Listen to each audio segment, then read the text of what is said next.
Welcome to Emergency Vehicle Operations and Maintaining Your Vehicle. During this class, the individual should walk away with the knowledge to locate the disc dip, check for appropriate engine oil level, identify fluids by their color and location, check fluid levels such as brake, transmission, coolant, and windshield washer fluids, and be able to complete a vehicle operational safety checklist. We may not realize how important it is to take a few minutes to check our vehicles to ensure they are roadworthy. It doesn't require a mechanic to perform a quick assessment of the vehicle's condition. This is something that can be done in a few minutes. Tires, engine coolant, belts, hoses, windshield wipers, lights, engine oil, the glass and the body for damages, and more can be checked in a matter of minutes. This isn't something that is a long, drawn-out process. It will help keep your vehicle safe and also help keep you safe and those around you that are sharing the road with. Something as not having windshield washer solvent can become critical when driving in slush and snow, or a dirty windshield when driving into the sunset. When we are in pursuit, we don't have time to stop and clean our windshield. Therefore, without the windshield washer solvent, it can become very difficult to see and in fact become very dangerous. The same way with sunset, reflecting off of a dirty windshield. A few minutes doing this can save your life, so it certainly is worth the extra time. If your department doesn't have a safety checklist, make one of your own. In fact, in the documents section, you'll find a checklist. And if you do this every day, it will just make you safer, period. Simply by opening the hood, you can make a check of several critical areas in a matter of minutes. Again, this is not something that takes a long time. Things have changed in the last few years. The cars have become more technical. This simple task will help keep you safe, along with those you share the road with. As a bonus, it will add trouble-free driving miles to your vehicle. And I know it's not your vehicle. I know that the city's paying for it, or the county, or whoever your municipality that you're working for. But still, this is part of your job, and this is part of your equipment that you use every day. Here we will look at a few low engine coolant, engine oil level, transmission fluid level, brake fluid level, belts, hoses, windshield washer, and inspect for fluids. The time invested, 3 to 5 minutes. Locate your engine's dipstick. If you do not know where it's at, ask somebody. If they don't know, look at whatever information came with the vehicle. All vehicles have some sort of maintenance material that comes with the car when it's new. And in today's world, if you can't find that, certainly you can go online and find the engine dipstick and where it's located. Once that's done, pull it out, wipe it clean as demonstrated in the picture, and then check for proper level and add oil as necessary. You might also look at the oil for a second. Are there water bubbles? Is it clean, or does it appear to be muddy? If there are any observable contaminants, you need to take it somewhere to a knowledgeable mechanic and have them look at it before you operate it. This is the lifeblood of your engine. And certainly you don't want to be in pursuit. Engine troubles can not only take your car out of the pursuit, but it can lock up and cause extremely dangerous operational problems. Checking the transmission flow. Check the manual for dipstick location and what position the gear selector should be in when the fluid is checked. Some ask it to be in park, some neutral. In today's vehicles, there are also those that do not have a way to check your fluid. This requires you to take the car back to the dealership that you bought the car from. Another issue is the fact that there is no service that can be done on this car other than that provided by the dealership. So basically on those cars, it's a dealership issue. If there's a dipstick, pull the dipstick out, wipe it off, look at the fluid to see that it is a red color. If it's milky, if it has contaminants in it, if it's very dark, it probably needs to be changed. If you smell the oil and it smells like burnt rags, you have internal problems. And again, it needs to go back to the dealer. So this is also an important part as far as not only if you're in a pursuit or on an emergency run, obviously you don't want the transmission to go out, but it's also an issue of safety. So be sure that you're maintaining check on your transmission. Checking radiator coolant. Checking radiator coolant can be very dangerous simply because pressure builds up because of heat. And if you take the wrong cap off, it can cause the water to literally explode in your face. What you want to look for is the tank made out of plastic, and it usually sits up to the side of the radiator. Never remove the radiator cap. You can simply look at the tank. You can see that to a point where you can actually see through the tank. And you can see the line that says full and one that says low. And it will say check coolant cold, and we'll have another line where the coolant should be when you're checking for the coolant level when it's cold. If coolant is low, add up the reservoir tank using a 50-50 mixture of water and antifreeze. If the tank is empty, have it checked by a mechanic. There may be a leak in the system. These are closed systems. The only way that it's going to lose fluid from your radiator, from the cooling system, is if it's got a leak somewhere. So you may do a quick check for that, but by all means, take it to a mechanic. Let them look at it to determine if it needs service or not. Belts, pretty easy to check a belt. You really don't have to do much. When you got the hood up, just look at the condition of the belt. And as you can see by the pictures, there are a number of conditions that you want to look for. And as demonstrated, certainly cracking in the belt, glazing, which means the belt looks real shiny, which it should not. That means that it could be slippy and the belt can just be very hard. So make sure you get it to a mechanic. If it's not a belt that appears to be in good shape, there's no threads hanging out of it, then that type of thing.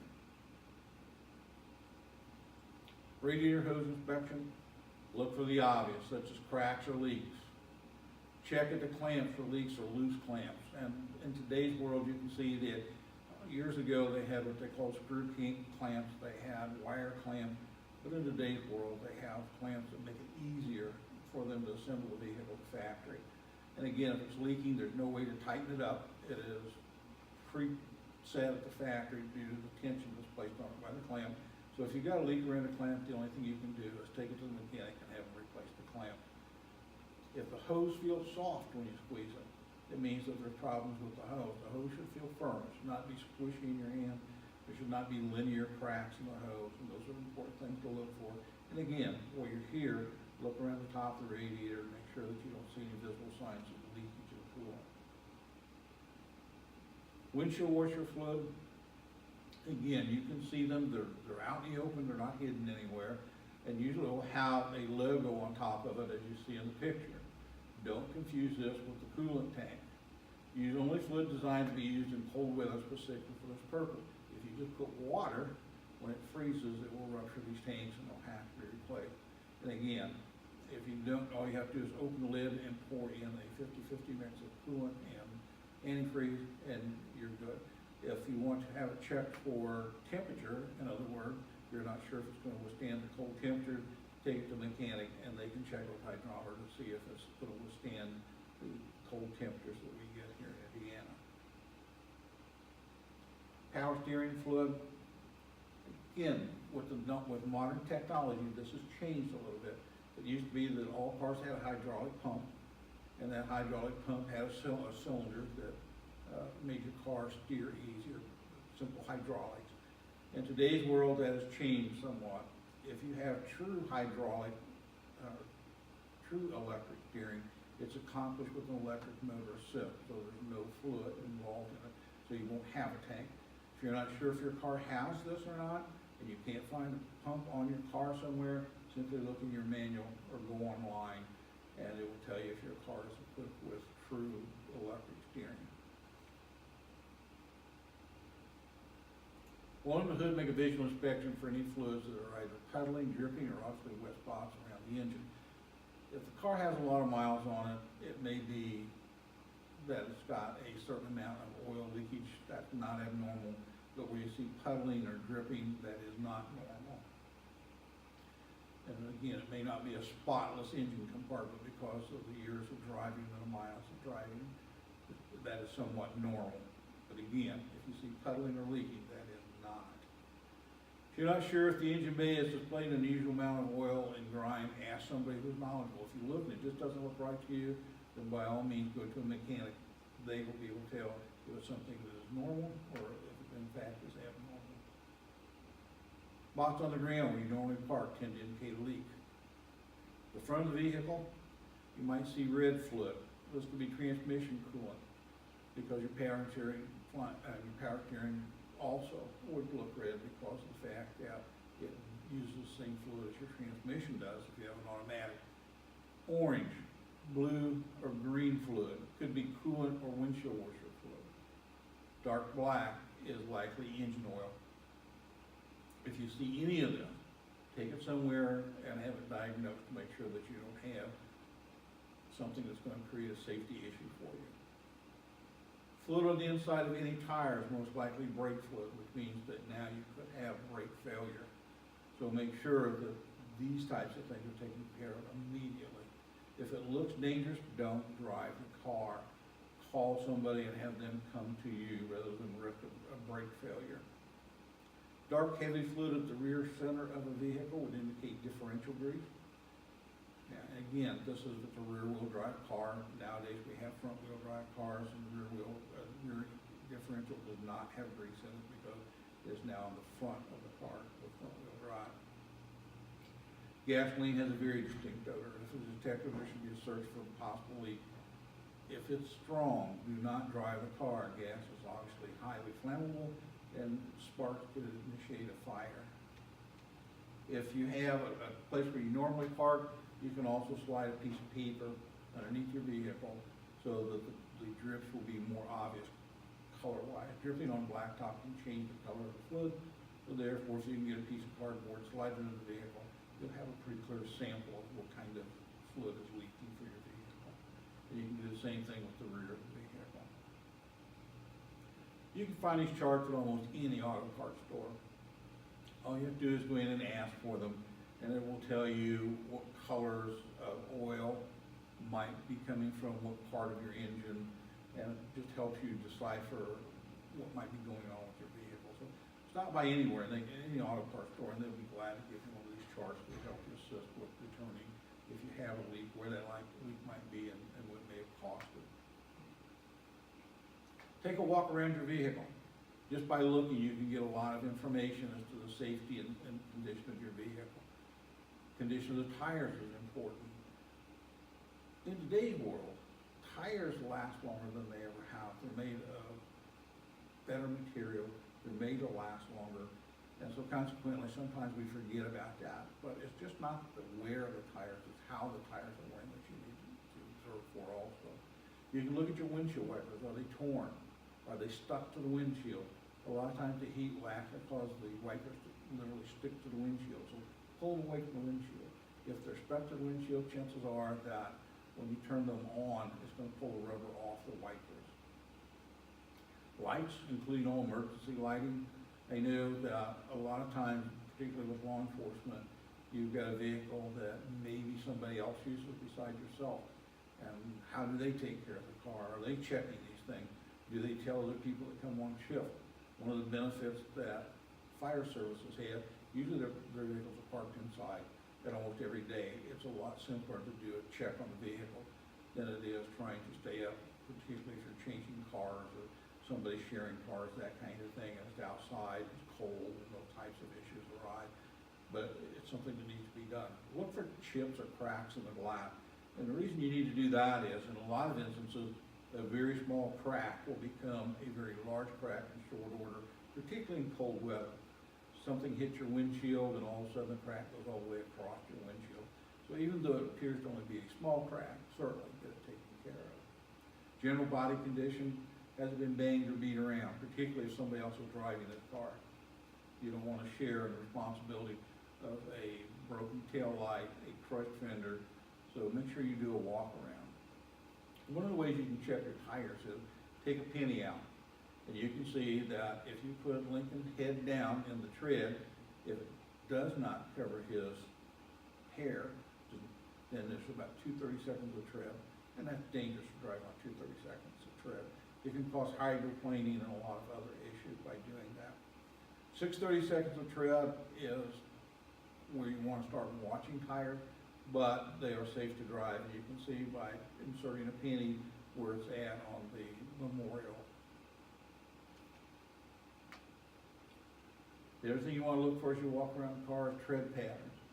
And again, you don't have to be a mechanic. What you're looking for basically is the tread. Is it worn evenly? As you look at it, does one side of the tire have the tread almost worn off and the other side still have decent tread? That's telling you that you've got some sort of mechanical condition. a bent wheel, some sort of problem with the steering. So again, this is something that, although you may not know how to fix it, certainly you can take it to a mechanic and let them look at it. But if it does not look safe, by all means, check it, take it to the mechanic and let them decide what the problem is. Most cars now have made it a little easier for you. They have inside the car where you can check the air pressure very easily on a tire. All you have to do is go on the dash, click menu, pull up the tire, it will tell you what each of your tires have as far as air pressure. Air pressure can certainly impact how the tires wear.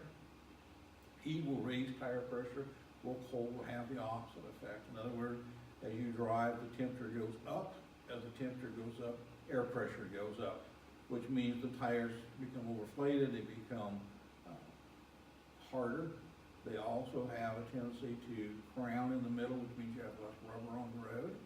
And when they get cold and the air starts to change and the pressure goes down, it will have the opposite effect on the car. There will be less air pressure in the tires, which means the tires will cup in the center, and you will be able to tell by looking at it that they look pudgy, for lack of a better word. It will affect the handling, it will affect the ride, and it will also affect how the tires wear. So tire pressure is extremely important. And again, the chart that I've shown you earlier, if you would just take a look at the chart, you don't have to say, hey, look, this must be bad camber, this must be a tie rod that's bad. All you need to know is it's not wearing properly, and then let the mechanic decide why it's not wearing properly. Wipers just don't work, period. As you look at the windshield, you'll see streaks on the windshield. You'll see that it actually makes driving even worse at night because of the way that it smears the windshield.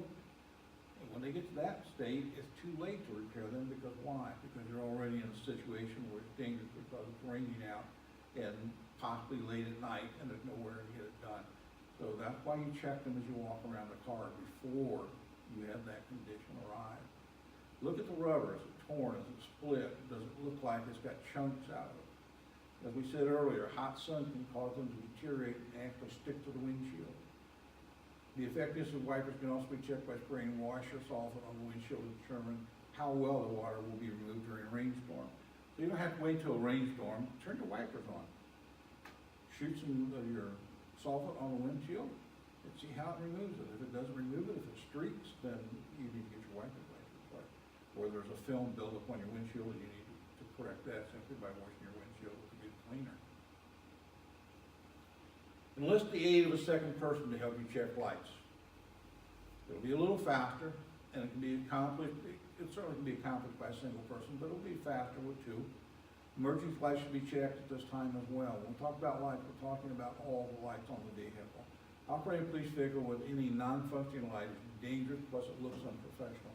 There's nothing worse than having a citizen come to you and say, do you know you've got a tail light out? Do you have a headlight out? Or even worse, stopping somebody to warn them about having one of these lights out, and you have one out. This will be a wise use of a few seconds. It'll save, could very well save your life, the lives of others, and maybe even a little embarrassment. The obvious here is to check for chips and cracks. We'll talk about walking around the car and looking at glass. Do not forget to clean the windshield inside and out. Think about the times that you have been driving into the sun and literally couldn't see because of the glare of the windshield. Same thing at night when you get hit by headlights. So something as simple as keeping the glass clean sometimes goes by and we don't know it until the moment when we realize that we can't see out of these windows. A seeming small issue can create enormous problems if not attended to. Again, car sits out, it gathers dust, it gathers the materials that are in the air, and it can form a greasy film, and it can become just a really, really dangerous situation. Again, fire services have the advantage of having their vehicles inside. It's a little easier for them, but it doesn't matter. It takes 2 minutes to look and make sure your windshield and your side windows are clean. Walk around, look for body damage. As stated earlier, you don't really want to share the responsibility of somebody else's driving. So before you get in the car, particularly if you're sharing a car, walk around it, see if there's any damage that's been done to the body. Also, you're just checking for something that may have occurred where the car was parked in your driveway. You never know what somebody's going to do to a police car. They are targets. Officers who have assigned vehicles need to do this in case the vehicle was struck while sitting in a parking lot or another time when the vehicle was unattended. Now, this is hard to explain when somebody says, did you know you had a dent in your right rear fender? Well, you got in on the left side of the car, so you didn't see your right rear fender. So make sure that you're doing a walk around of the car to ensure that this didn't occur. Seems like a lot, but in reality, it doesn't take but a very few minutes to accomplish. You may have a policy that requires you to do this. It will make it even more of an issue if something occurs and you violated policy by not completing the checklist. If there are no requirements by your department, it's still highly recommended that officers perform the procedure on their own. A few minutes here can save your life, and that's what's important. Think about all the little things we talked about and how unsafe it can make your vehicle.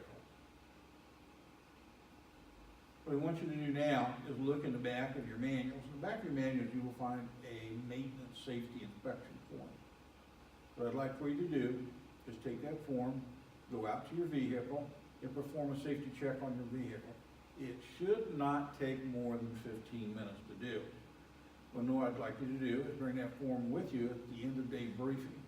And we'll go over those forms and see how many people actually found something that was wrong with their vehicle. And if not, good for you, then you've taken good care of your car.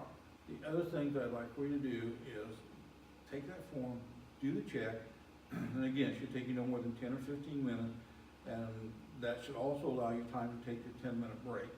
So go ahead, do that now, take the form with you, take your break, and be back to the next class. You can ask questions concerning any of this class during the day-end briefing. Myself and Mike Beck will both be available to answer any questions that you have concerning any of the classes that have been given via the video. See you after the class, and again, bring that sheet with you at the end of the briefing today. Thank you for your